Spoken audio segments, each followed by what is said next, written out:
Assalamualaikum warahmatullahi wabarakatuh. Liridha'illah wa li syafa'ati Rasulillah ala hadini yang kulli niyatin shalihah. Summa ila hadratin Nabi Mustafa Muhammad sallallahu alaihi wasallam wa ala alihi wa ashabihi wa dzurriyyatihi wa ahli baiti ajma'in.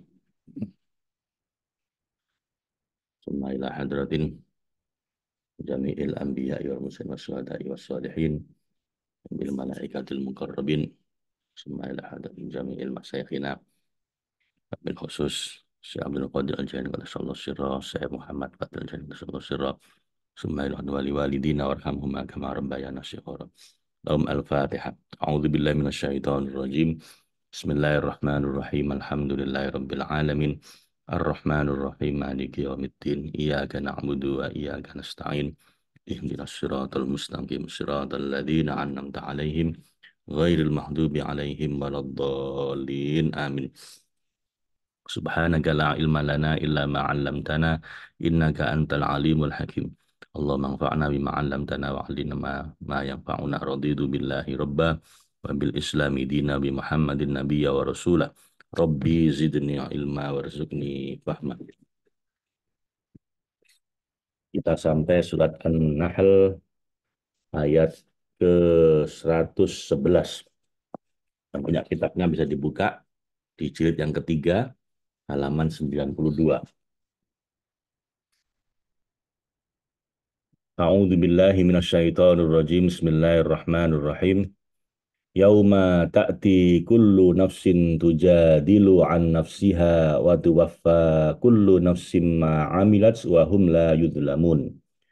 Wa daraballahu mathalan qaryatan kanat aminatan mutmainnatan ya'tiha rizquha wa ghodam min kulli makanin fakafarat bi an'umillahi fa'adzaqahallahu libasal ju'i wal khawfi bima kanu yasna'un. Walaqad ja'ahum rusulun minhum fakadzabuhu fa'akhadhahumul 'adzabu wa hum dzalimun. Fakulu mimma razaqakumullahu halalan thayyiba washkuru ni'matallahi in kuntum iyyahu ta'budun. Innama harrama 'alaikumul maitata wad dama wa lahmal khinziri wa ma uhilla li ghairillahi bih. Famanitturra ghaira baghin wala 'adin fa innallaha ghafurur rahim. Wala taqulu lima tasifu alsinatukumul kadhiba hadza halalun wa hadza haramun litaftaru 'alallahil kadhib. Innal ladzina yaftaruna 'alallahil kadhiba la yuflihun. Mata'un qalil wa lahum 'adzabun alim. Wa 'alal ladzina hadu harramna ma qasasna 'alaika min qabl wa ma zalamnahum walakin kanu anfusahum yadhlimun. Thumma inna rabbaka lilladzina amilus su'a bijahalatin thumma tabu min ba'di dzalika wa aslahu inna rabbaka min ba'diha laghafurur rahim. Inna Ibrahima kana ummatan qanitan lillahi hanifa wa lam yaku minal musyrikina syakiran li an'umih ijtabahu wa hadahu ila siratim mustaqim wa atainahu fid dunya hasanah wa innahu fil akhirati laminas solihin. Tsumma auhayna ilaika anittabi' millata Ibrahim hanifa wa ma kana minal musyrikin. Innama ju'ilas sabtu 'alal ladzina ikhtalafu fihi wa inna rabbaka la yahkumu bainahum yaumal qiyamati fima kanu fihi yakhtalifun. Ud'u ila sabili rabbika bil hikmati wal mau'izatil hasanati wajadilhum billati hiya ahsan. Inna rabbaka huwa a'lamu biman dhalla an sabilihi wa huwa a'lamu bil muhtadin. Wa in 'aqabtum fa'aqibu bimithli ma 'uqibtum bih wala in sabartum lahuwa khairul lissabirin. Wasbiru wa ma sabruka illa billahi wa la tahzan alaihim wa la taku fi dhaiqim mimma yamkurun. Innallaha ma'al ladzina taqaw wal ladzina hum muhsinun. Shadaqallahul azim wa sadaqa rasuluhul karim wa ana ala dzalika minasyahidin. Kita sampai di penghujung ayat surat An-Nahl. Di ayat ke-111 Allah berfirman, A'udzu billahi minasyaitonir rajim. Bismillahirrahmanirrahim. Yauma ta'ti kullu nafsin tujadilu an nafsiha. Dan ingatkan wahai Rasul yang paling sempurna pada seluruh manusia bahwa suatu hari ketika tiap-tiap diri datang baik yang taat maupun yang durhaka, tujadilu an nafsiha, untuk membela dirinya, hanya memperhatikan dirinya tanpa menolong orang lain karena dia bertanggung jawab atas apa yang ia perbuat baik maupun buruk. Wa tuwaffa kullu nafsim ma 'amilat wa hum la yudlamun. Dan bagi tiap-tiap diri disempurnakan balasannya apa yang telah dikerjakannya di dunia, baik itu ketaatan maupun kemaksiatan, sedangkan mereka tidak dianiaya. Dalam pembalasan tersebut tidak ada penambahan maupun pengurangan berdasarkan keadilan ilahi. Dan setelah Allah Subhanahu wa taala memperingatkan mereka yang mendapat kenikmatan, kemudahan dan kemewahan agar tidak menyombongkan diri dan memperlihatkan kenikmatan yang ada di tangan mereka, senantiasa mensyukurinya, menunaikan kewajibannya agar semua itu tidak hilang dan musnah ataupun berbalik menjadi petaka dan musibah. Wa daraballahu mathalan qaryatan kanat aminatan mutmainnatan ya'tiha rizquha.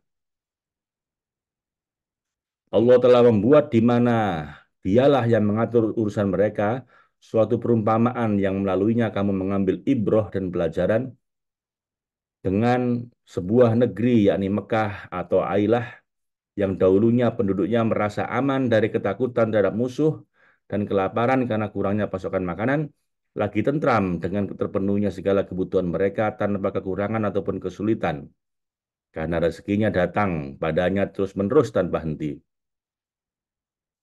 Rogodam mingkul limakan, rezekinya itu melimpah ruah amat banyak dari segenap tempat dari negeri-negeri sekitarnya. Mereka pun hidup sejahtera, dipenuhi segala kenikmatan hingga mereka sombong. Fakafaroj bi an'umillah, lalu penduduknya mengingkari nikmat-nikmat Allah yang sampai pada mereka, dan mereka menyandarkan nikmat-nikmat itu pada yang selain Allah sebagai bentuk pembangkangan dan kesombongan. Bahkan mereka menentang Rasulullah Shallallahu Alaihi Wasallam, Allahumma sholli wa sallim alaihi, dan mengolok-olok kitab-kitab Allah. Fa'adzaqahallahu libasal ju'i wal khauf. Karena itu Allah merasakan pada mereka kelaparan dan ketakutan. Setelah dicabut rasa aman dan tentram tersebut, maksudnya rasa lapar dan takut diberi jalan masuk pada seluruh anggota tubuh mereka, sebagaimana sesuatu dirasakan secara fisik, hingga mereka tidak dapat menyelamatkan diri dari pengaruhnya karena menjadi bagian tubuh. Semua itu terjadi bima kanu yasnaun, disebabkan apa yang selalu mereka perbuat, yakni sikap mereka yang mendustakan, menyakiti, menentang, dan menyombongkan diri. Walaqad ja'ahum rusulun minhum, dan bagaimana Allah tidak menyiksa dan membuat mereka merasakan lapar dan takut itu, padahal sesungguhnya telah datang pada mereka seorang Rasul dari golongan mereka sendiri, Rasul yang paling utama dan sempurna dari seluruh Rasul, dengan kitab yang paling sempurna dari semua kitab.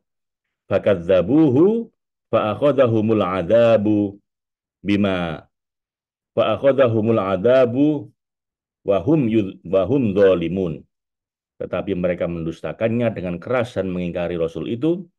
Karena itu mereka dimusnahkan adab di dunia berupa musim paceklik yang menimpa wilayah tersebut dan pada peristiwa Badar, dan pada saat itu mereka adalah orang-orang yang zalim yang menentang Allah dan Rasul-Nya. Dan bagi mereka yang diturunkan azab di akhirat yang berlipat-lipat dari apa yang mereka terima di dunia. Jika kamu mendengar, wahai kaum mukmin, yang mampu mengambil ibroh dari orang-orang yang menderita itu, yang tenggelam dalam lautan kelalaian dan tipu daya oleh diri sendiri, mereka dan menyombongkan diri atas kenikmatan dan kebahagiaan yang ada di tangan mereka, dan jika kamu mendengar keadaan kesengsaraan mereka yang mereka rasakan, fakulu mimma rozaqakumullahu halalan thayyiba. Maka makanlah dari rezeki yang telah diberikan Allah padamu yang halal, yang diperbolehkan menurut syariat lagi baik, dan juga yang baik yang kamu upayakan dengan tangan kananmu menurut sunnah Allah yang menciptakan tangan dan kaki untuk bekerja, atau dari keuntungan yang kamu dapatkan dari perdagangan, itu juga merupakan termasuk hasil kerja. Fashkuru ni'matallahi in kuntum iyyahu ta'budun. Dan syukurilah nikmat Allah yang telah mentakdirkan dan menetapkan kamu semampu bekerja. Bersyukurlah jika kamu hanya kepadanya saja menyembah.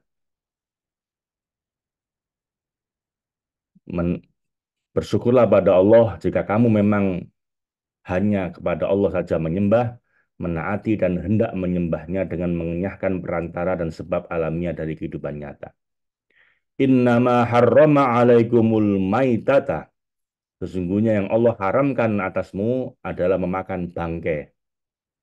Ketahuilah bahwa yang diharamkan oleh Robmu dalam agamamu adalah bangkai yang mati tanpa disembelih dan tanpa disebut atasnya nama Allah. Waddama, dan darah yang mengucur dan mengalir dari hewan-hewan yang mubah. Walahma khinziri wa ma uhilla li ghairillahi bih. Lalu daging babi juga diharamkan dan apapun yang disembelih dengan menyebut nama selain Allah, dengan menyebut nama-nama berhala. Famaniturra ghaira baghin, tetapi barang siapa di antara kamu, wahai orang-orang beriman, yang terpaksa memakannya, yakni makan makanan haram tersebut, asalkan yang bersangkutan ketika memakannya dengan tidak menganiaya, dengan tidak keluar dari ketaatan pada pemimpin yang adil yang menegakkan syariat dan hukum, wala adin, dan tidak pula melampaui batas yang ditentukan syariat untuk tujuan yang merusak melalui berbagai kemaksiatan, merampok dan berpaling, fa innallaha ghafurur rahim, maka sesungguhnya Allah yang Maha melihat rahasia hati hamba-hambanya dan juga yang Maha Pengampun, Dia menghapus ketergelinciran yang mereka lakukan dalam kondisi terpaksa, dan Allah lagi Maha Penyayang menerima tobat mereka atas kesalahan-kesalahan tersebut. Kemudian Allah Subhanahu wa taala melarang mereka mengucapkan kata-kata yang buruk berdasarkan hawa nafsu, sebagaimana kaum musyrik yang melampaui batas. Allah berfirman, "Wala taqulu lima tasifu alsinatakumul kadziba." Dan janganlah kamu mengatakan, wahai orang-orang yang memeluk agama Islam yang diturunkan pada sebaik-baik manusia, terhadap apa yang disebut-sebut oleh lidahmu secara dusta, yakni tentang Allah berupa kebohongan tanpa landasan wahyu yang ataupun dasar syariat, melainkan semata-mata dari diri kamu sendiri sebagai kebohongan yang mengada-ada dengan mengatakan hadza halalun wa hadza haramun. Ini halal dan ini haram, dan mengatasnamakannya pada Allah. Litaftaru 'ala Allahil kadzib, untuk mengada-adakan kebohongan terhadap Allah, mengatasnamakan Allah, untuk membuat ucapanmu yang batil itu terdengar baik, dan agar itu tersebar menjadi kepada orang banyak seperti yang mereka katakan, apa yang ada dalam perut binatang itu adalah khusus untuk pria kami dan diharapkan atas wanita kami. Dalam surat Al-An'am ayat 139. Innalladzina yaftaruna 'alallahil kadziba la yuflihun. Sesungguhnya orang-orang yang mengada-adakan atas nama Allah yang secara mutlak maha suci dari segala kebatilan, mereka mengadakan kebohongan atas nama Allah secara dolim dan dusta, mereka adalah orang-orang tidak akan beruntung, tidak akan mencapai kemenangan dalam dua kehidupan, baik di dunia maupun di akhirat. Apa yang mereka ada-adakan atas apa yang mereka ada-adakan serta dusta yang mereka katakan itu hanyalah membuahkan mata'un qalil, membuahkan kesenangan yang sedikit dan manfaat kecil yang tidak dapat dianggap sebagai keuntungan, walahum adzabun alim, tetapi mereka akan mendapatkan azab yang pedih di kehidupan akhirat dan menyakitkan yang abadi tanpa mereka dapat menyelamatkan diri sama sekali. Wa 'alal ladzina hadu harramna ma qasasna 'alaika min qabl. Dan terhadap orang-orang Yahudi kami haramkan apa yang telah kami ceritakan dahulu padamu di dalam surat Al-An'am, yaitu ayat ke 146, dan kepada orang-orang Yahudi kami haramkan segala binatang yang berkuku. Dan kami tiada menganiaya mereka dalam hal-hal yang kami haramkan untuk mereka.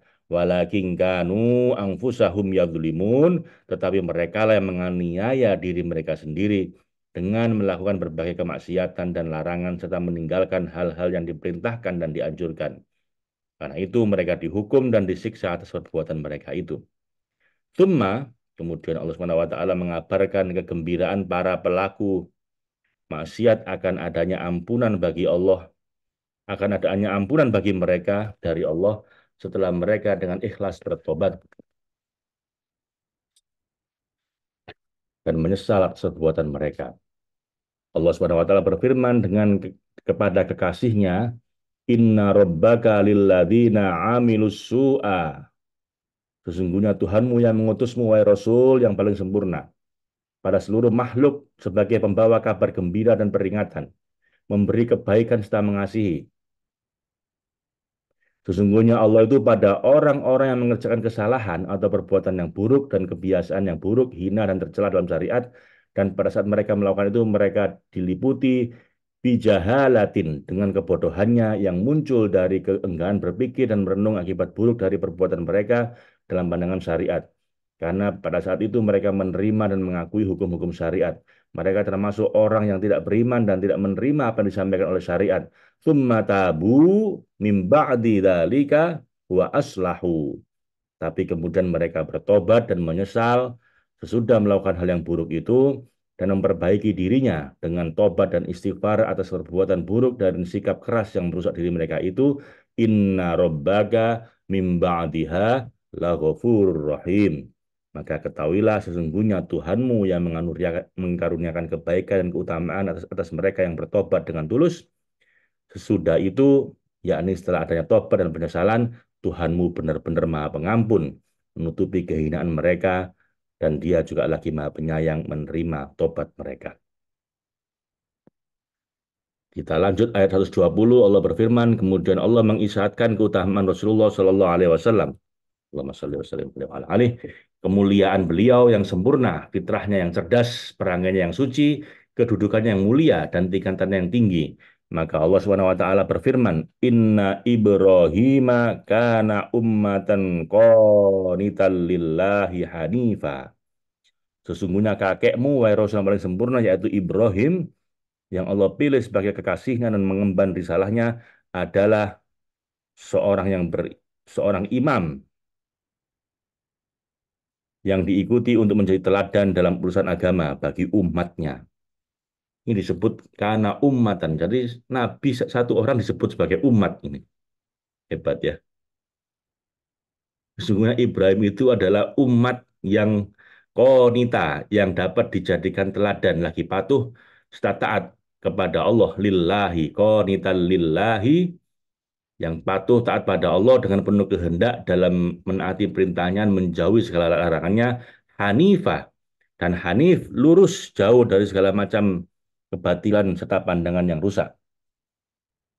Saking besarnya Nabi Ibrahim ini disebut umat, bukan disebut satu orang, tapi sebagai umat. Walam yaku minal musyrikin, dan sekali-sekali bukanlah dia termasuk orang-orang yang mempersekutukan Allah dalam kondisi apapun. Bahkan beliau adalah pemimpin bagi mereka yang mengesahkan Allah dan mereka yang menggapai hakikat dan keyakinan. Syakiral li an'umih, juga mensyukuri nikmat-nikmat Allah, menggunakan nikmat Allah tersebut untuk tujuan di mana Allah menciptakannya, dalam bentuk yang paling lurus tanpa berlebihan maupun kurang. Memohon ridha Allah tanpa terlihat sedikit pun riak dan sum'ah. Oleh karena itu, ijtabahu wa hadahu ila siratim mustaqim. Maka Allah memilihnya untuk mengemban risalah dan menunjukinya kepada jalan yang lurus, mengantarkannya pada ketauhidan tanpa sedikit pun mengandung penyimpangan ataupun melenceng. Wa atainahu fid dunya hasanah, dan kami berikan padanya di dunia dari sisi kami keutamaan, kebaikan dalam bentuk fisik, hingga tak putus-putus jejak pemberian kebaikan Allah hingga hari kiamat. Wa innahu fil akhirati laminas solihin. dan sesungguhnya dia di akhirat nanti benar-benar termasuk orang-orang yang soleh, karena kami menerimanya dan ia termasuk orang yang sampai pada kejernihan tauhid kami. Summa, kemudian setelah kami isyaratkan padamu, wahai Rasul yang paling sempurna, bahwa Ibrahim memiliki hak penuh dan sesuai untuk dijadikan teladan, auhayna ilaika. Kami wahyukan padamu sebagai pemuliaan atasmu dan dia, anit tabi' millata Ibrahim hanifa. Ikutilah Ikutilah jejak Nabi Ibrahim dalam rangka kelanjutan dakwah, penyampaian risalah, penegakan agama dan hukum, kelembutan pada manusia, memimpin dan bersikap rendah diri pada mereka dalam bentuk yang paling sempurna, rendah hati pada mereka, yaitu ikutilah agama Nabi Ibrahim, yakni sifat kakekmu alaika alaihissalam, karena dia adalah Hanifah, seseorang yang hanif, lurus, jauh dari sikap berlebihan, ifrat maupun kurang tafrid dalam sikap akhlak, perbuatan maupun ucapan. Wa makana minal musyrikin, dan bukanlah dia termasuk orang-orang yang bersekutukan Tuhan, yang menyombongkan diri dalam sikap dan sifatnya. Justru Ibrahim selalu mengikuti jalan tauhid dan keyakinan serta hakikat yang lurus. Itulah sebabnya Ibrahim menjadi imam bagi para muwahhidun, para penganut tauhid sampai hari kebangkitan. Diulang lagi ayatnya ini ya. Jadi memang kalau hal yang penting-penting itu diulang-ulang terus sama Allah di Quran ini, diulang 2 kali bahkan, bahwa Nabi Ibrahim itu bukan orang yang musyrik gitu ya. Kemudian Allah Subhanahu wa taala berfirman menyatakan tentang kaum musyrik dan mencela mereka. Innama ju'ila sabtu 'alal ladzina ikhtalafu fih. Sesungguhnya hari Sabtu ditetapkan adanya bencana di atas kaum musyrik yang berselisih padanya dan membantah nabi mereka, di mana Musa alaihissalam memerintahkan mereka untuk mengagungkan hari Jumat dan menjadikannya hari raya. Namun mereka menolak dengan alasan sungguh Allah selesai menciptakan langit dan bumi di hari Sabtu. Maka kami menghendakinya dijadikan hari raya tersebut, yaitu hari Sabtu. Lalu Allah menetapkan hari Sabtu untuk mereka agungkan dan mengharamkan berburu di hari itu. Lalu mereka melakukan siasat agar dapat tetap berburu. Maka Allah murka menurunkan bencana atas mereka. Wa inna rabbaka la yahkumu bainahum yaumal qiyamati fima kanu fihi yakhtalifun. Dan sesungguhnya Tuhanmu, wahai Rasul yang paling sempurna, benar-benar akan memberi keputusan di antara mereka di hari kiamat terhadap apa yang mereka perselisihkan itu. Lalu membalas dan menghukum mereka atas apa yang mereka lakukan itu. Kemudian Allah Subhanahu wa taala mengisyaratkan penyempurnaan penghormatan atas kekasihnya Nabi Muhammad SAW, pengagungan kedudukannya, penyempurnaan akhlak, hikmah dan risalahnya, juga membuat kasih dan sayangnya diperuntukkan menyeluruh bagi alam semesta, rahmatan lil alamin. Sebab beliau diutus untuk semua umat manusia dengan rahmat yang menyeluruh. Dia adalah Rasul penutup yang terakhir, karena alasan nyata atas keumuman syariat dan risalahnya adalah tingkatan dan kedudukan yang jelas, yaitu dakwah pada tauhid zati. Saat hal itu ada, maka sempurna dan selesailah urusan tersebut. Dalam hal ini Allah berfirman dalam surat nomor 5 ayat 3, pada hari ini telah kusempurnakan agamamu bagimu. Al-yawma akmaltu lakum dinakum. Itulah ayat terakhir yang turun dari Al-Quran. Dan Nabi bersabda, aku diutus untuk menyempurnakan akhlak yang mulia. Innama bu'ithu liutammima makarimal akhlak. Maka Allah berfirman sebagai peneguhan dan penghormatan untuk beliau, Udu'u ila sabili rabbik. Serulah wahai Rasul yang paling sempurna kepada jalan Tuhanmu, pada jalan tauhid, pembimbingmu dan yang menuntunmu pada tangga-tangga inayahnya, dan menunjukkanmu pada kesempurnaan karomahnya yang menyeluruh pada semua makhluk dan hamba-hambanya. Bil hikmati, serulah pada Tuhanmu dengan hikmah yang sempurna, yang menenteramkan hati mereka dari taklid yang telah mendarah daging dari orang-orang terdahulu. Selain itu untuk menjernihkan diri mereka dari jahiliyah yang mengakar kuat di dalamnya, yang mencetuskan bermacam kemuliaan jiwa pada sisi kemanusiaannya, yang menghilangkan subhat, hayalan yang muncul dari sebab dan perantara yang membuat manusia terbuai, dan yang sesuai dengan fitrah asal di mana manusia diciptakan, dengan harapan mereka mengerti dan menyadari asal penciptaan dan fitrah tersebut.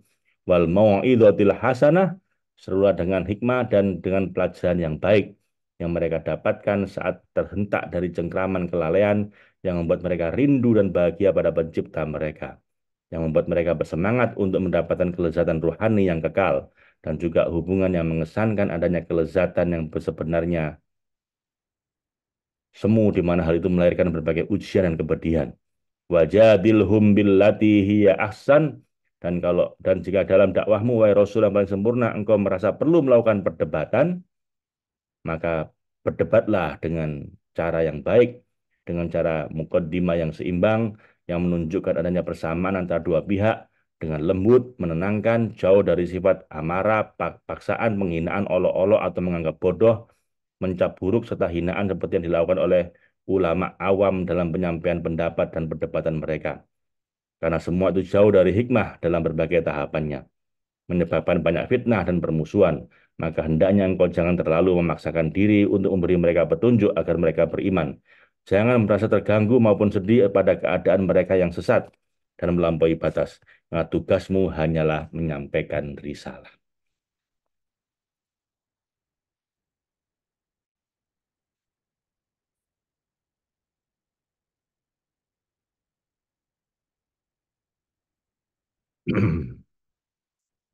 Adapun bertautnya hidayah dan atau kondisi sesat pada diri mereka adalah suatu perkara di luar kemampuanmu.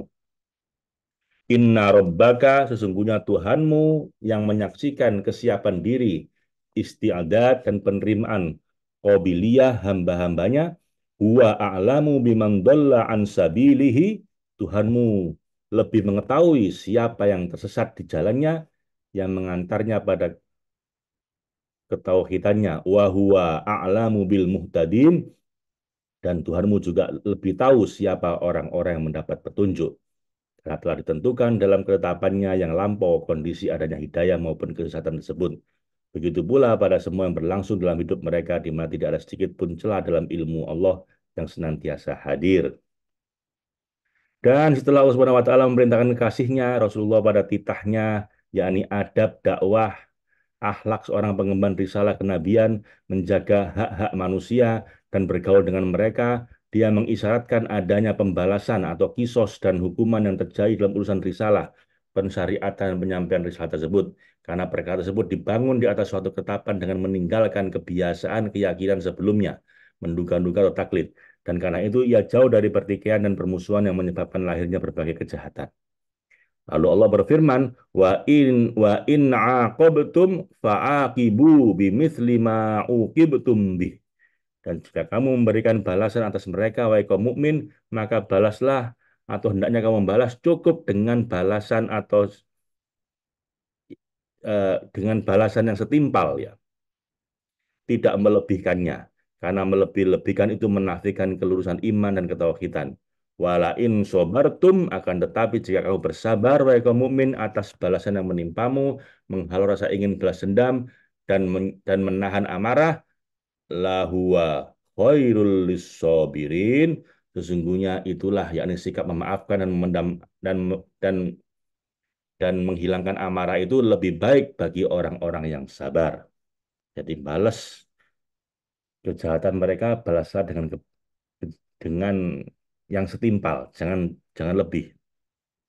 Tapi kalau kamu sabar, tidak balas, itu lebih baik.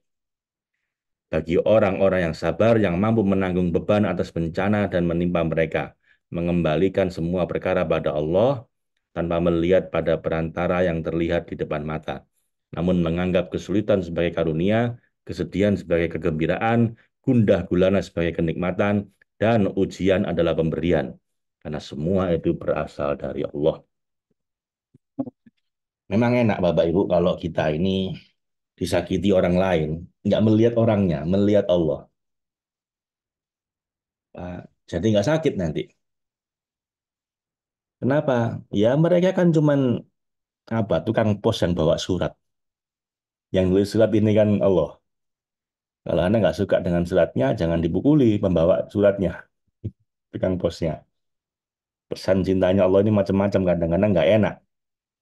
Tapi ya jangan Anda sakit hati sama orang itu. Orang itu hanya dikirimkan oleh Allah untuk memberikan kita pelajaran. Kalau kita menyikapi dengan begini ya, Bapak Ibu, nanti nggak ada nama sakit hati, marah, dendam itu nggak ada. Kenapa? Kita nggak lihat orangnya. Kita lihat Allah yang mengirimkan orang tersebut untuk ngasih kita pelajaran ya. Setelah berpesan pada kaum mukmin untuk senantiasa sabar dan memaafkan dan menghindari sikap balas dendam, Allah mengkhususkan pesan berikutnya untuk Rasulullah SAW. Allahumma shalli alaihi wa ala alihi, karena beliaulah yang paling berhak dan paling utama untuk menaati pesan-pesan serupa. Karena beliau mencakup semua tingkatan kesempurnaan pada kepemilikan hak dan kemerdekaan.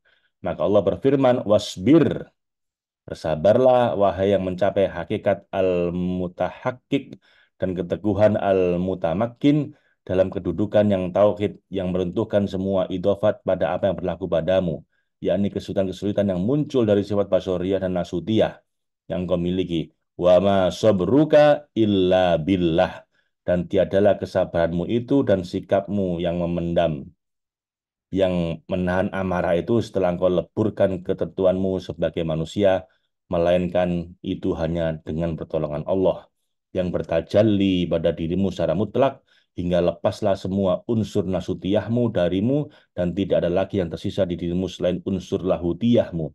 Itulah sebabnya terlihat jelas ketika tidak ada lagi kesusahan dan kemungkaran yang terjadi pada dirimu.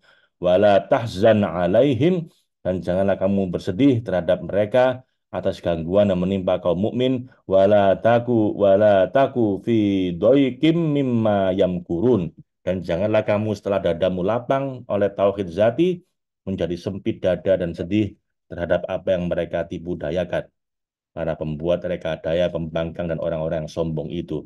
Innallaha ma'alladzina taqaw walladzina hum muhsinun. Sesungguhnya Allah yang menguji para nabi dan walinya dan hamba-hambanya khusus dengan berbagai ujian dan cobaan, beserta orang-orang yang sabar, yang bertakwa dan menghindar untuk tidak membalas dendam saat disakiti, berharap ridho Allah dan mengikuti selaras dengan ketauhidannya. Dan Allah bersama orang-orang yang berbuat kebaikan, pada yang bersikap buruk pada mereka. Tetap berbuat baik pada yang bersikap buruk pada mereka dengan melembutkan hati mereka demi menggapai ridho Allah dan meneguhkan diri di jalan tauhidnya. Selesai, Bapak Ibu, surat An-Nahl sampai ayat 128. Kita tutup dengan penutupan surat. Kami merasakan manisnya mengesahkanmu, ya Allah. Kami menyabarkan diri atas ujian, pemberian, dan kepayahan yang menimpa kami demi meraih keridhoanmu, ya Allah. Sungguh Engkau Maha Kuasa atas apapun yang Engkau kehendaki. Penutup surat. Wahai yang sedang mencari bimbingan dan memiliki pengetahuan dan basiroh, semoga Allah membimbingmu untuk menaati apa yang kamu dengar dari surat ini, terlebih pada ayat mulia tersebut. Semoga Allah mengkaruniaimu untuk dapat bersifat sebagaimana hikmah, adab, akhlak yang diridhoi, dan karakter utama yang terkandung di dalamnya. Hendaknya engkau merenungi dengan sebenar-benarnya saat engkau bersih dari kekeruhan yang menerpa, serta sifat hewani dan fanatisme jahiliyah, meninggalkan segala sesuatu yang menghadangmu, yakni tujuan-tujuan nafsu yang mengakibatkan adanya perkara-perkara yang biasa ada, yang menimbulkan berbagai kesesatan keburukan, seperti ambisi untuk selalu melampaui handai tolan, meninggikan diri di hadapan saudara, menyombongkan diri atas orang-orang yang lemah, menikmati sum'ah dan riak, melahirkan banyak hawa nafsu yang rusak, dan pendapat batil yang tak mungkin dicabut dan dibuang begitu saja. Apalagi jika engkau telah terbiasa dan kebiasaan itu mendarah daging pada dirimu, hendaknya engkau mengembalikan akal sehatmu. Untuk apa engkau ingin meninggikan diri, hendak mendominasi dan dipandang lebih oleh orang yang lain? Tidakkah engkau tahu dari mana asalmu? Tidakkah engkau malu mengucapkan ini dan itu? Adapun kisah kemuliaanmu dan keberadaanmu sebagai khalifah yang merupakan karunia ilahi, al-mawahib al-ilahiyah, dan anugerah ghaib al-ato'at al-ghaibiyah, semua itu dibangun di atas fondasi kehinaan diri. Justru kalau kita merasa diri kita hina, kita akan dimuliakan oleh Allah. Harus merasa rendah hati, sikap tunduk dan remuk redam, inkisor, bersama setiap biji zarah dari makhluk-makhluk lainnya. Karena semua itu dibangun di atas hikmah sempurna yang pangkalnya adalah rahasia tersembunyi dari risalah dan nubuah, yang merupakan istilah untuk menjelaskan keseimbangan semua sifat dan penyucian jiwa dari berbagai keburukan. namun dibangun terutama di atas pembinasaan sifat-sifat manusia yang telah digariskan atas kehendak dan kerelaannya. Intinya, siapa yang adil terhadap dirinya tahu bahwa semua yang ada pada dirinya selain sikap merendah, tak berharga, miskin, dan amat membutuhkan saat ia bersih dari noda riak, sum'ah, ujub, dan sombong.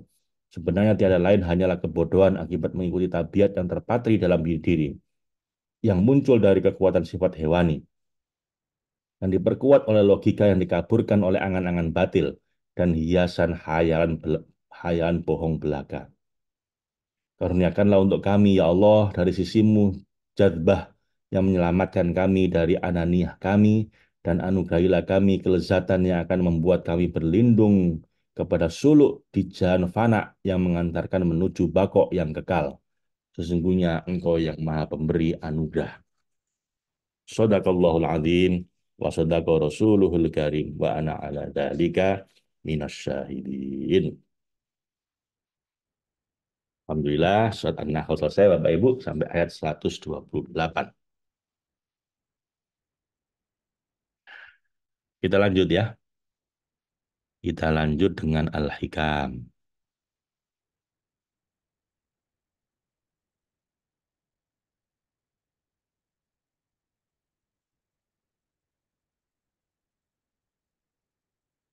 Kita sampai ke hikmah yang ke-50 Bapak Ibu. Tapi izinkan saya ke toilet sebentar Bapak Ibu ya. Saya pause dulu rekamannya dan saya mau ke toilet sebentar.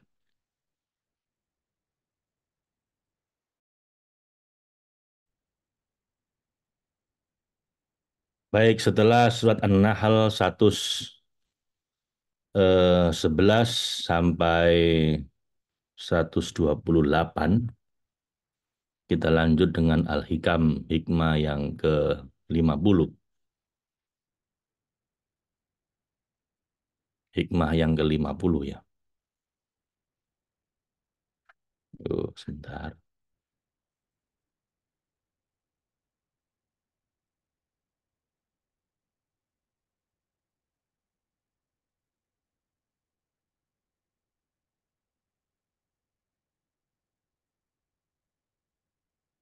Al-ajabu kullul ajabi ajaba mimman yahrobu mimma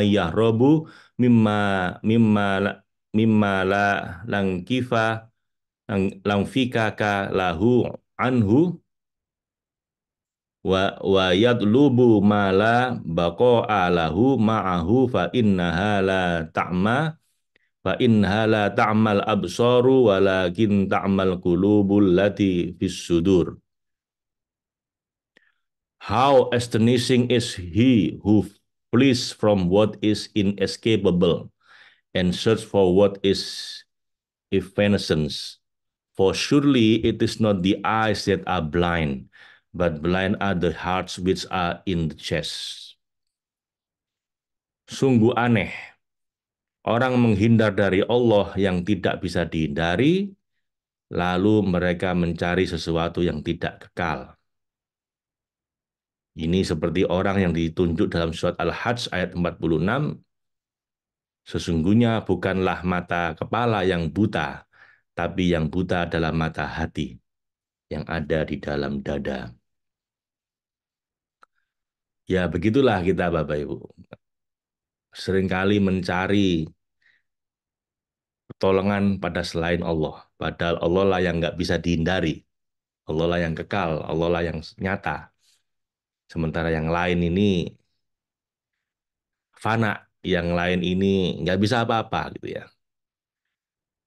Itu sebuah paradoks kata Ibnu Athaillah, yang nyata, yang bisa menolong, yang kekal malah kita hindari, sementara yang semu, yang fana, yang nggak bisa apa-apa malah kita tuju, malah kita cari. Lah ini berarti buta mata hati kita ya. Seorang yang melarikan diri dari panggilan Tuhan untuk berbuat ibadah semata-mata karena ingin memuaskan hawa nafsu syahwatnya, nyata-nyata sebagai tanda buta mata hatinya, sebab ia telah mengutamakan bayangan daripada hakikat, mengutamakan yang sementara dan meninggalkan yang kekal abadi, mengutamakan yang rusak daripada yang tetap kekal untuk selamanya. Jadi disuruh ibadah malah lari untuk memuaskan hawa nafsu. Nah, itu buta mata hati kita ya. Karena kita mencari yang fana, meninggalkan yang kekal.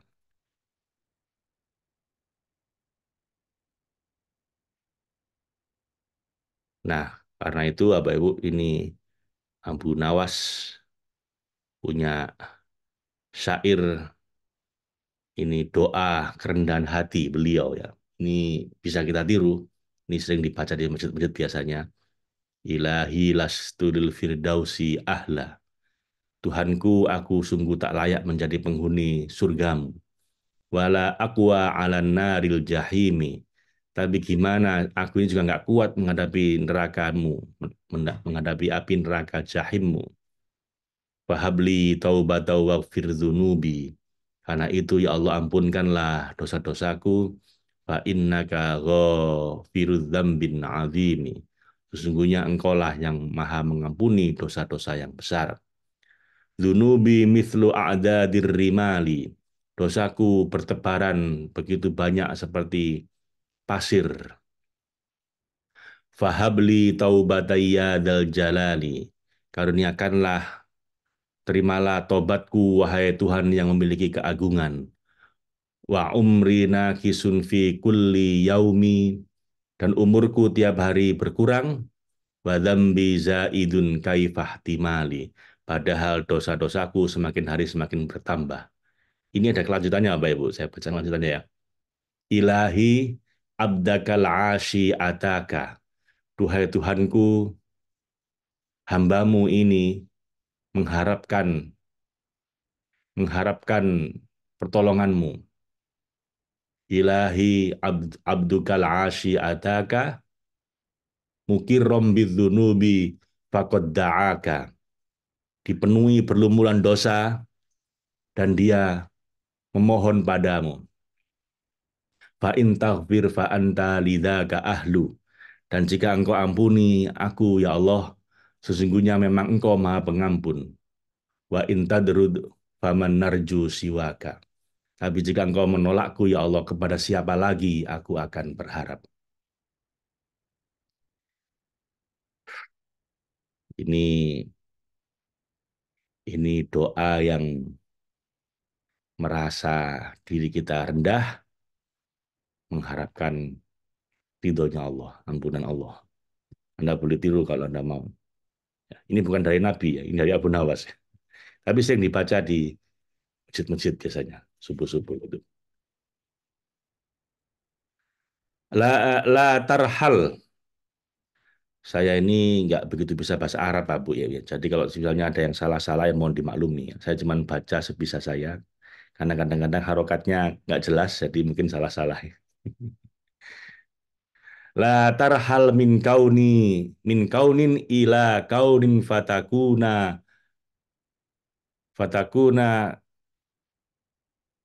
kahimaril kahimarir roha yasiru wal makanul ladir tahala ilaihi huwal ladir tahala minhu walakinir hal minal akwani ilal mukawwin wa inna ila rabbikal muntaha. Travel not from creatures to creatures, otherwise you will be like a donkey at the mill. Roundabout he turns his goal the same as his departure. Rather go from creature to the creator, and that the final end is unto thy Lord. Janganlah berpindah dari satu alam ke alam lain, dari makhluk ke makhluk yang lain, seperti keledai penggilingan yang berputar-putar, di mana tempat yang dia tuju adalah tempat dia beranjak. Tapi hendaklah tinggalkan semua alam, semua makhluk menuju pencipta alam, pencipta makhluk.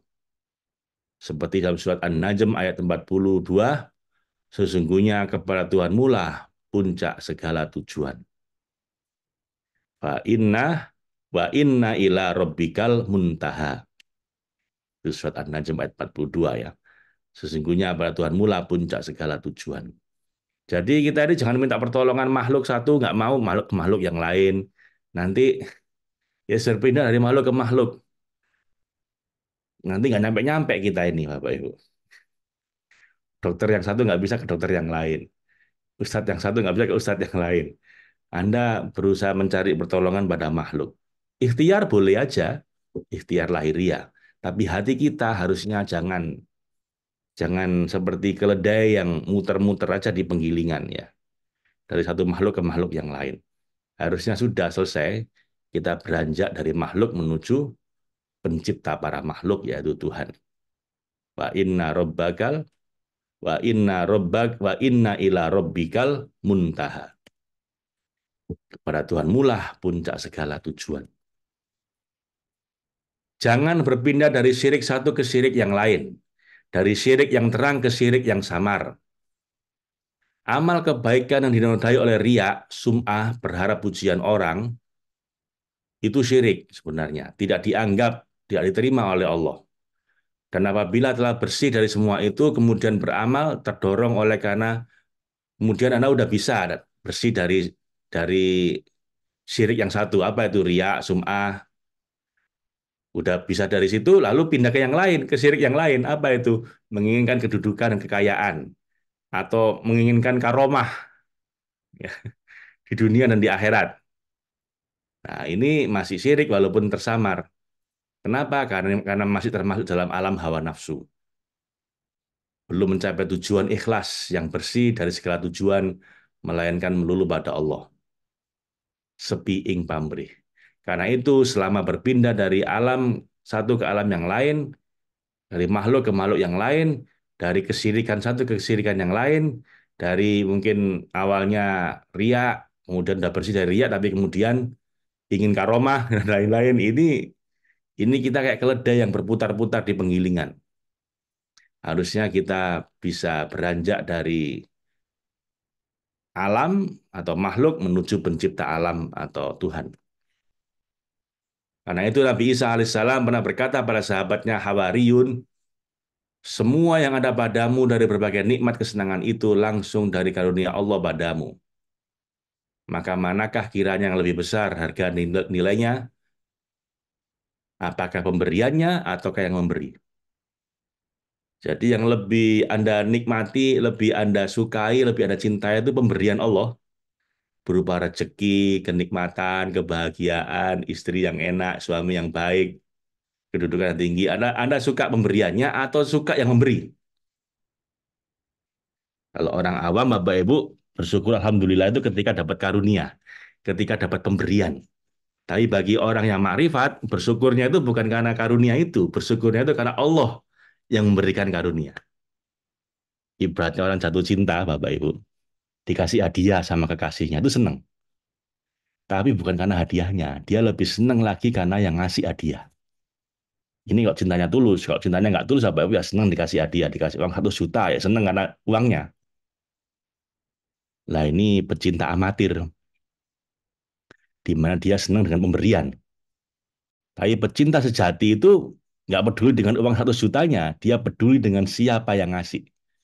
Mau 10.000, mau 1 juta, yang penting karena dia dikasih oleh sang kekasih, maka dia senang. Karena itu kalau orang awam senang ketika kaya, sehat, rumah tangga sakinah, sedih ketika, stres ketika uangnya habis, orang dia cintai meninggalkan dia, sakit. Bagi para pecinta beda, Bapak Ibu. Bagi para kekasih Allah, para nabi, para wali, itu bukan pemberian Allah yang bikin dia suka. Yang bikin dia suka adalah sang pemberi. Karena itu it doesn't matter bagi mereka mau sehat, mau sakit, ini pemberian Allah. Senang dia. Mau istri setia atau istri mungkin mau ingin cerai, ya enggak apa-apa. Ini semua pemberian Allah, dia suka aja. Nabi Ayub kan udah bangkrut, sakit, ditinggal sama istrinya. Beliau tetap bilang Alhamdulillah. Dan ketika sehat, balik kaya lagi, istrinya balik, diterima lagi. Karena beliau nggak lihat orangnya. Beliau lihat yang ngasih.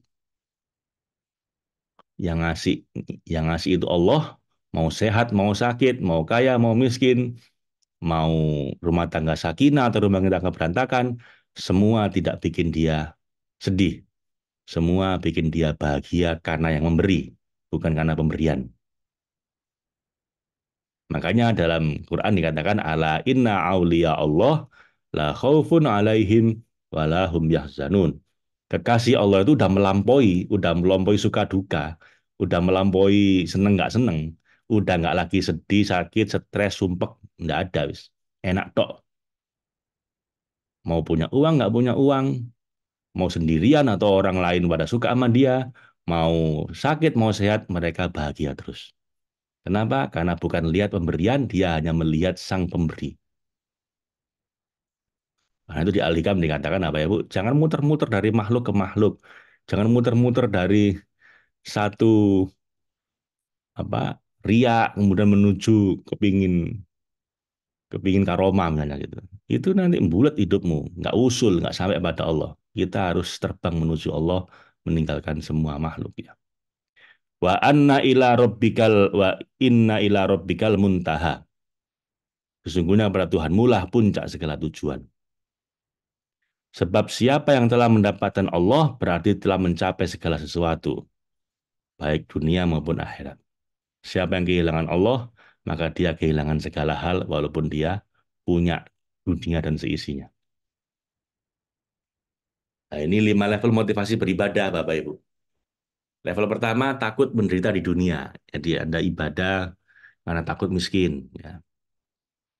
Eh, Rajin puasa, mungkin takut bangkrut. Nah, itu ya diterima sih sama Allah. Tapi ini level level paling bawah. Nomor dua, ingin kenikmatan dunia. Jadi Anda bertijaroh sama Allah, berdagang sama Allah. Main istilahnya alumni saya nih waktu kemarin training di Jakarta.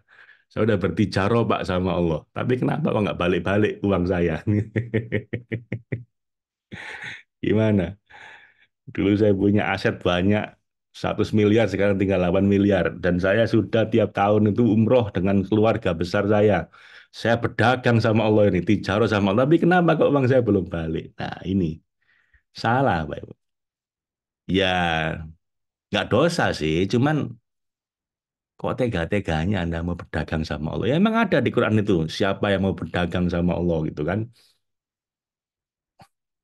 Tapi itu ya masih level 2. Mestinya kita naik level lah, Pak Ibu. Ya, ini yang umroh pengen dapat jodoh gitu ya. Puasa Senin Kemis supaya dapat solusi dari masalahnya, supaya lulus ujian. Tahajud supaya rezekinya nggak, supaya rezekinya lancar. Ah, boleh, Pak, boleh, boleh, Bapak Ibu. Bagus daripada Anda maksiat kan mending ibadah. Tapi itu level 2. Di Quran pun juga ada siapa yang mau berdagang sama Allah. Ya, ya boleh ya, Mbak Ibu. Sedekah supaya dapat uang lebih banyak. Ya boleh aja. Nggak salah juga. Cuman level 2. Level 3, Anda beribadah karena takut menderita di akhirat. Nah, ini mulai melampaui dunia ini. Bagus. Takut neraka. Jadi benar-benar menjaga diri dari maksiat, tidak maksiat lagi, tidak korupsi, tidak macam-macam. Bukan karena pengen dunia, tapi takut neraka. Nah, bagus. Lebih bagus dibanding yang tadi. Ya, boleh. Level 4 karena ingin surga. Ingin kenikmatan di akhirat. Terus nggak apa-apa, saya puasa dulu di dunia. Tiap lihat wanita merunduk terus. Menjaga pandangan. Kenapa? Supaya dapat bidadari di surga nanti. Gitu. Saya pokoknya sekarang merem terus. Nggak mau lihat wanita cantik di dunia. Menjaga diri dari maksiat. Kenapa? Pingin bidadari di surga. Nah, bagus, Bapak Ibu. Bagus. Level 4 ini. Tapi harusnya Bapak Ibu, kita itu diajak oleh Ibnu Athaillah untuk masuk level 5. Apa itu? Ibadahnya para pecinta. Yang nggak takut miskin, nggak takut neraka, nggak kepingin kaya, nggak kepingin surga, cuman mengharap ridhonya Allah, mengharap cintanya Allah, sang pemilik dunia dan akhirat. Nah, yang 1 sampai 4 ini masih modus, Bapak Ibu. Yang kelima ini udah tulus. Jadi ibadah harus tulus, jangan modus. Kalau bisa ya, kalau belum bisa tidak apa-apa. Apa mendingan ya. Saya umroh Pak supaya nggak bangkrut, supaya nggak ketangkep KPK habis korupsi. Mateng aku. Susah malaikat ini ya apa? Ini umroh pakai uang korupsi. Ini gimana ini? Ngitungnya ini bagaimana? Malaikatnya bingung Bapak Ibu. Anda umroh pakai uang korupsi. Ya, ini. Ngasih proyek gratifikasinya umroh. Ini malaikatnya bingung. Ini saya catat ibadah, apa saya catat maksiat. Kamu ini mau nyuci baju pakai air kencing. Nggak tambah suci, bajunya malah najis semua. Jadi ruwet ini. Ya, Bapak Ibu. Ayo Bapak Ibu kita naikkan level spiritual kita supaya dari modus menjadi tulus ya.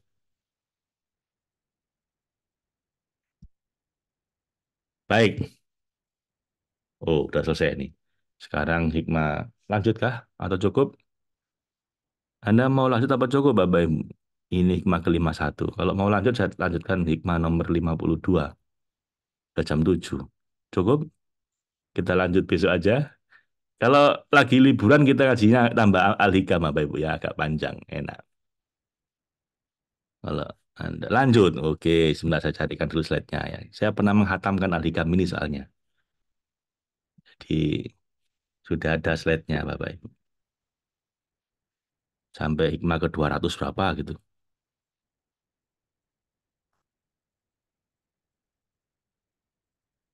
Nah, H16.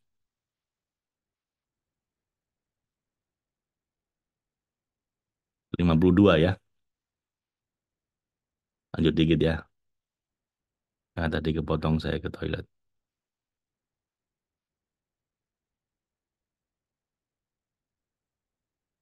Lanjut, Pak. Lanjut. Baik. Liburan agak santai ya, Pak Ibu ya. Hikmah ke-52. Wangdur ila qawlihi sallallahu alaihi wasallam. Faman kanat hijratuhu ilallahi wa rasulihi fahijratuhu ilallahi wa rasulih. Wa man kanat hijratuhu ila dunya yusibuha wa awimra'atin yatazawwajuha fa hijratuhu ila maha jaro ilai. Fafham qawlahu alaihi salatu sallallahu alaihi wasallam wa ta'ammal am hadzal amro in kunta dza fahm. Consider the prophet's words. God bless him and grant him peace. Therefore, he whose flight is for God and his messenger, then his flight is for God and his messenger.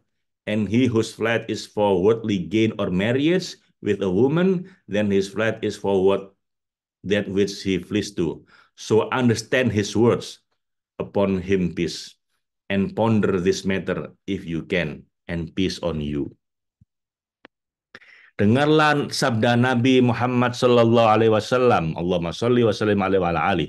Siapa yang hijrahnya pada Allah dan Rasulnya, maka hijrahnya akan sampai dan diterima oleh Allah dan Rasulnya.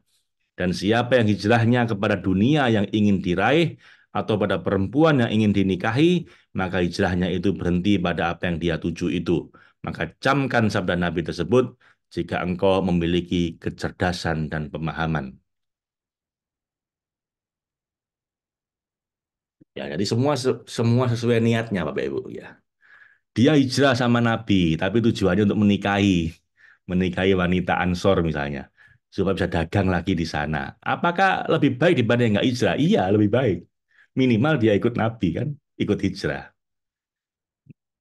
Daripada ketinggalan di Mekah, Bapak Ibu nggak ikut hijrah bersama orang-orang kafir, lah itu lebih parah, Ibu. Jadi tidak apa-apa juga artinya. Ya wis, minimal ikut berhijrah kan gitu.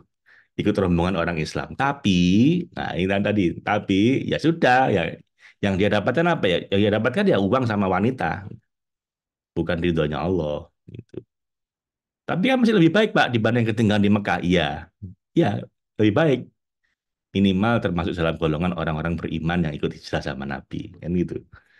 Tapi ya kualitasnya beda, Bapak Ibu, dengan orang yang hijrahnya itu benar-benar karena Allah. Ya kayak tadi loh, saya ibadah supaya saya kaya, Pak, supaya saya nggak miskin, supaya nggak masuk neraka, supaya dapat surga. Loh, boleh, Bapak Ibu. Bagus, minimal kan masih ibadah, nggak maksiat. Cuman kualitasnya beda dengan yang ibadahnya hanya karena cinta ya. Dan yang utama dalam hadis ini ialah sabda Nabi bahwa hijrah yang tidak niat ikhlas pada Allah akan terhenti pada tujuan yang sangat rendah dan tidak berarti dan tidak akan mencapai keridhaan Allah. Seseorang minta nasihat kepada Abu Yazid Al-Bustami, maka berkata Abu Yazid, jika engkau, jika Allah menawarkan padamu akan diberi kekayaan dari ars sampai ke bumi, maka katakanlah, bukan itu ya Allah, tapi hanya engkau yang menjadi tujuanku. Sanggup Anda ngomong ini. Wong kita selama ini berdoanya, ya Allah, saya tahajud udah berapa lama? Kok nggak kaya-kaya ya Allah? Saya udah sholat duha ini, udah mengamalkan duha berapa lama ini ya Allah? Rezeki kok masih susah ini. Saya udah puasa Senin Kemis ini udah berapa tahun. Ini pangkat saya nggak naik-naik. Nggak apa-apa, tak, Pak. Nggak apa-apa, minimal sudah tahajud, sudah puasa. Cuma kata Abu Yazid, bahkan ketika Allah sendiri tanya sama kamu, kamu mau tak? Tak kasih harta sebanyak bumi dan isinya. Saat beliau, bilang aja, jawab, ya Allah, bukan ini yang Allah yang saya cari. Yang saya cari hanyalah engkau. Hanya engkau tujuanku. Wah, emang beda level sama kita, Pak Ibu ya. Jadi anak jangan pengen karomahnya, nggak mau tirakatnya. Levelnya Abu Yazid ini bahkan ketika Allah tanya sama kamu, ya sudah kamu tak terima ibadahmu, mau nggak tak kasih dunia dan isinya gitu. Beliau menyarankan dijawab aja, bukan itu ya Allah yang saya inginkan, yang saya inginkan hanyalah Engkau. Waduh, ya memang masih jauh kita ini ya Bapak Ibu ya. Abu Sulaiman Ad-Darani berkata, andaikan aku disuruh pilih antara masuk surga Jannatul Firdaus dengan sembahyang 2 rakaat, niscaya aku masih memilih sholat 2 rakaat. Tuh kan, beda level dengan kita ya. Sebab di dalam surga, sebab di dalam surga saya dapat bagianku. Sedangkan dalam sholat, aku bersama Tuhanku. Kalau kita kan enggak.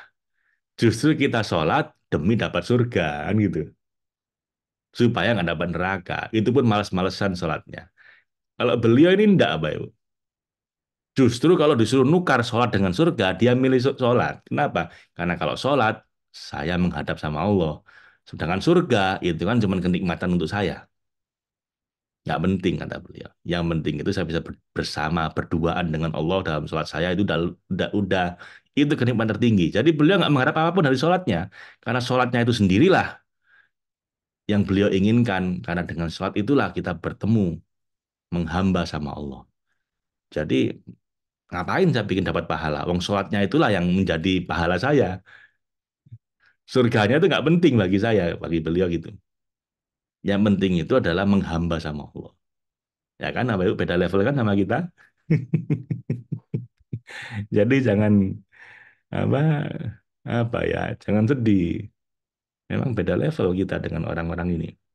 Orang-orang ini yang dicari Allah, kalau kita ini kan cari-cari pahala sama surga. Beramal aja dihitung pahalanya.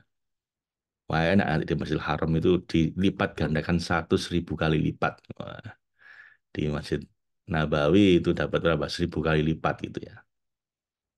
Masih perhitungan sama Allah. Enak sedekah dapat 10 kali, 70 kali, 700 kali. Apa salah itu, Pak? Enggak salah. Bener. Mending daripada Anda nggak ibadah. Cuman ya beda level gitu aja lah, Pak Ibu.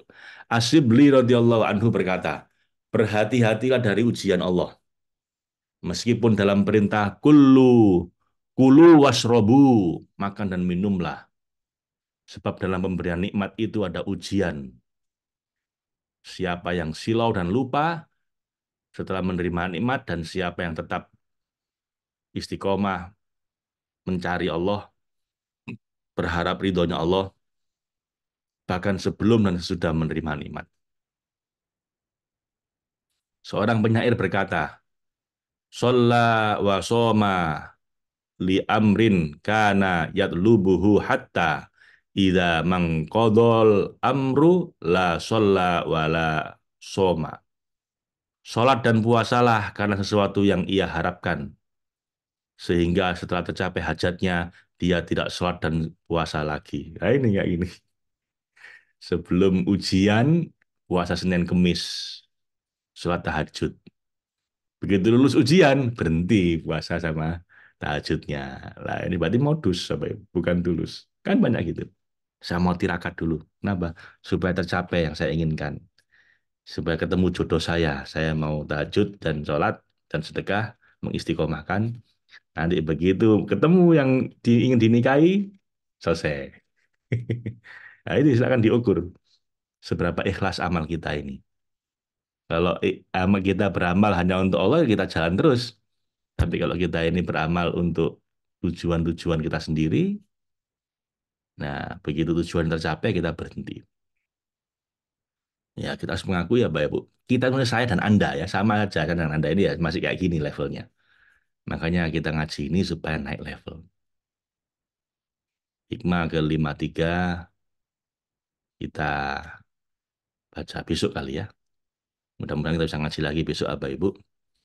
Terima kasih. Assalamualaikum warahmatullahi wabarakatuh. Waalaikumsalam warahmatullahi Warahmatullahi wabarakatuh. wabarakatuh. Syukron Pak Faiz, jazakallah khair.